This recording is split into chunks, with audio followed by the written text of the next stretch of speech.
ನಮಸ್ಕಾರ ಸ್ನೇಹಿತರೆ, ಶ್ರೀ ಕೃಷ್ಣ ಸಂದೇಶ ನಮ್ಮ ರೀಲ್ಸ್ ಯೂಟ್ಯೂಬ್ ಚಾನಲ್ಗೆ ನಿಮಗೆಲ್ಲರಿಗೂ ಸ್ವಾಗತ. ಕೈ ಮುಗಿದು ಕೇಳುವುದರಲ್ಲಿ ತಪ್ಪೇನಿದೆ? ಜೀವನವೇ ಒಂದು ಕೊಡುಗೆಯಲ್ಲವೇ? ಉಪವಾಸ ಮಾಡಿ ಪಡೆದುಕೊಳ್ಳಲು ಏನಿದೆ? ಪ್ರತಿ ಕ್ಷಣ ಉಸಿರಾಡುತ್ತಿರುವುದು ಉಡುಗೊರೆಯೇ ಅಲ್ಲವೇ? ಪ್ರಾರ್ಥನೆಯಲ್ಲಿ ಆಶಿಸುವುದಕ್ಕೆ ಏನಿದೆ?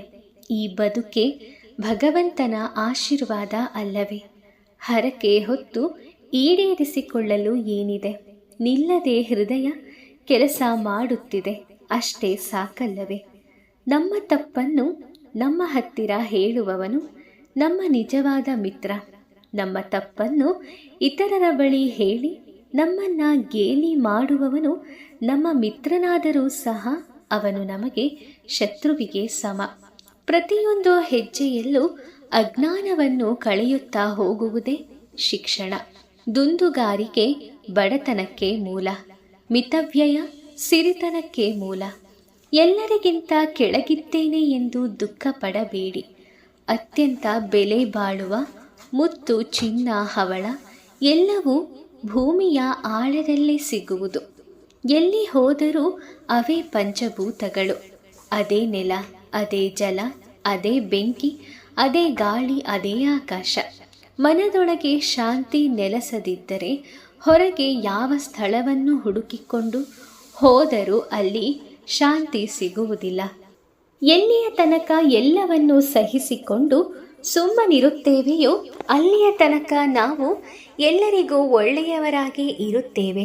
ಒಂದು ವೇಳೆ ನಾವು ಅನುಭವಿಸಿದ ಅನ್ಯಾಯವನ್ನು ಬಾಯಿ ಬಿಟ್ಟರೆ ಆಗ ಎಲ್ಲರಿಗಿಂತಲೂ ನಾವೇ ಹೆಚ್ಚು ಕೆಟ್ಟವರಾಗಿ ಹೋಗುತ್ತೇವೆ. ಪ್ರತಿ ಸಲವೂ ಜೀವನ ಚಿಕ್ಕದು ಅಂತ ಹೇಳುವುದು ಏಕೆಂದರೆ ನಿನ್ನೆ ಇದ್ದವರಲ್ಲಿ ಕೆಲವರು ಇಂದು ನಮ್ಮ ಜೊತೆ ಇರುವುದಿಲ್ಲ. ಅದಕ್ಕೆ ತಿರುವು ರಸ್ತೆಯ ಕೊನೆಯಲ್ಲ. ನಾವು ತಿರುಗದೆ ಹೋದರೆ ನಮ್ಮ ಕೊನೆಯಾಗಬಹುದು ಅಷ್ಟೆ. ಎಲ್ಲರೂ ಅಂದುಕೊಳ್ಳುವ ಹಾಗೆ ಪ್ರೀತಿ ಇದ್ದರೆ ಸಾಕು, ಕಡೆತನಕ ಕೈ ಹಿಡಿದುಕೊಂಡೇ ಬದುಕುತ್ತೇನೆ ಅಂದುಕೊಳ್ಳುತ್ತಾರೆ.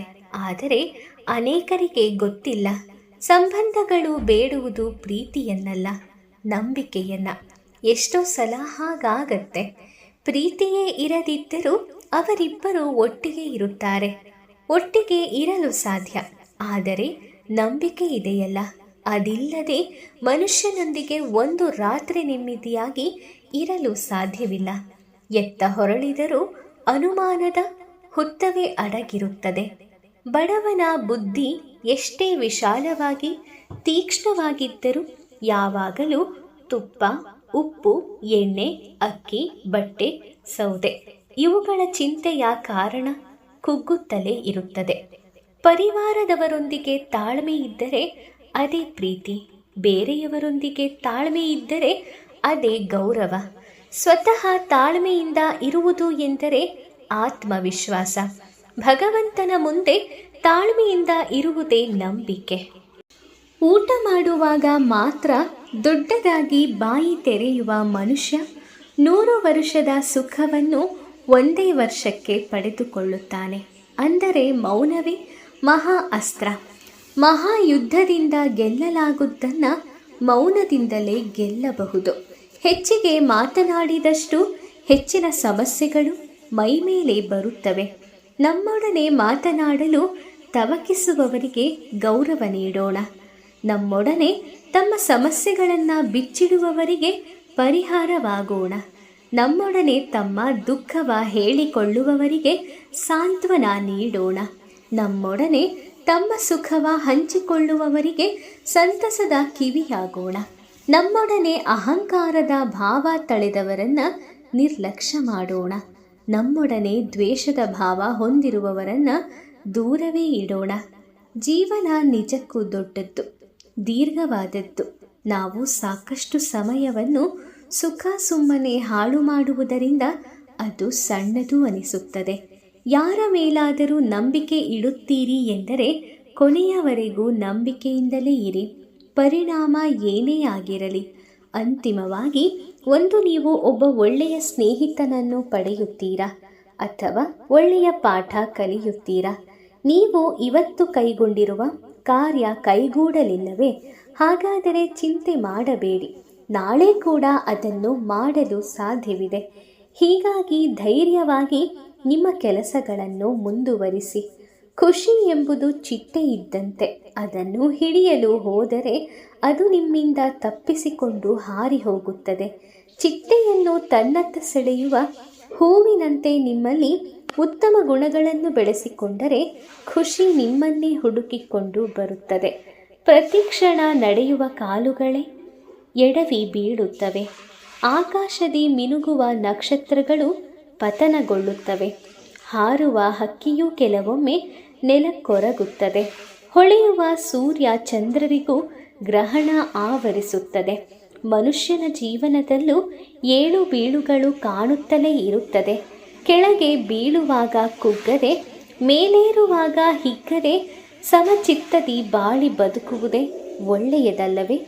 ಯಶಸ್ವಿ ವ್ಯಕ್ತಿಗಳು ತಪ್ಪು ಮಾಡುತ್ತಾರೆ, ಆದರೆ ಕೈ ಚೆಲ್ಲುವುದಿಲ್ಲ. ಬಿದ್ದಾಗ ಎದ್ದು ಮುಂದಕ್ಕೆ ಹೋಗುತ್ತಾ ಇರುತ್ತಾರೆ. ತಂದು ಹಾಕದವನು ತಂದೆಯಾದರೆ ಏನು? ಮಾಡಿ ಹಾಕದವಳು ಮಾತೆಯಾದರೆ ಏನು?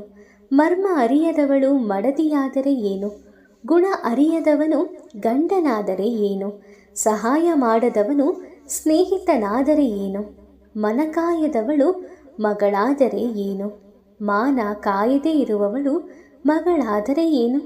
ಮನೆಗೆ ಆಗದವನು ಮಗನಾದರೆ ಏನು? ಜೀವನದ ಪ್ರತಿಯೊಂದು ಪಾತ್ರಕ್ಕೂ ಒಂದೊಂದು ಗಾತ್ರವಿದೆ. ಅರಿತು ನಡೆದರೆ ಬಾಳ ನಾಟಕ ಸುಂದರವಾಗಿರುತ್ತದೆ. ನಮಗೆ ಬೆಲೆ ಇಲ್ಲದ ಜಾಗದಲ್ಲಿ ನೆಲೆಯಾಗಿ ನಿಲ್ಲಬಾರದು. ಸಾವಿಗೂ ನೋವಿಗೂ ಒಂದಕ್ಷರದ ವ್ಯತ್ಯಾಸ. ಆದರೆ ಸಾವು ಒಂದೇ ಸಲ ಬಂದರೆ ನೋವು ಪ್ರತಿ ಕ್ಷಣ ಕೊಲ್ಲುತ್ತದೆ. ದೇವರು ಬೇಕಂತಲೇ ಕೆಲವು ಸಂಬಂಧಗಳನ್ನು ನಮ್ಮಿಂದ ದೂರ ಮಾಡಿ ಬಿಡುತ್ತಾನೆ. ಕಾರಣವಿಷ್ಟೇ. ನಮಗೆ ತಿಳಿಯದ ಎಷ್ಟೋ ಸತ್ಯಗಳು ಆ ಭಗವಂತನಿಗೆ ತಿಳಿದಿರುತ್ತದೆ. ನಂಬಿಕೆಯನ್ನು ಗಳಿಸುವುದು ಸಾಧನೆಯಲ್ಲ. ನಂಬಿಕೆಯನ್ನು ಉಳಿಸಿಕೊಳ್ಳುವುದಕ್ಕಿಂತ ದೊಡ್ಡ ಸಾಧನೆ ಮತ್ತೊಂದಿಲ್ಲ. ಮಗುವಾಗಿದ್ದಾಗ ಪ್ರತಿಯೊಬ್ಬರೂ ಕಲೆಗಾರರೇ.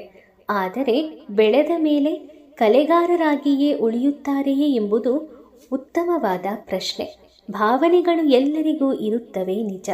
ಆದರೆ ಇತರರ ಮನಸ್ಸು ಘಾಸಿಗೊಳಿಸಲು ಅದನ್ನು ಉಪಯೋಗಿಸಬಾರದು. ಅವು ನಮ್ಮನ್ನು ನಿಯಂತ್ರಿಸುವ ಮೊದಲು ನಾವೇ ಅವುಗಳನ್ನು ನಿಯಂತ್ರಿಸಿ ಬಿಡುವುದು ಒಳ್ಳೆಯದು. ಬದಲಾವಣೆ ಎನ್ನುವುದು ಅನಿವಾರ್ಯ. ಕಾಲಕ್ಕೆ ತಕ್ಕಂತೆ ನಾವು ಬದಲಾಗದೇ ಇದ್ದರೆ ನಿಂತ ನೀರಂತೆ ಆಗಿಬಿಡುತ್ತೇವೆ.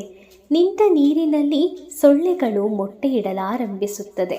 ಅದೇ ರೀತಿ ನಾವು ಬದಲಾಗಲು ನಿರಾಕರಿಸಿದರೆ ನಮ್ಮಲ್ಲಿ ಕೆಟ್ಟ ವಿಚಾರಗಳು ಹುಟ್ಟಿಕೊಳ್ಳುತ್ತವೆ.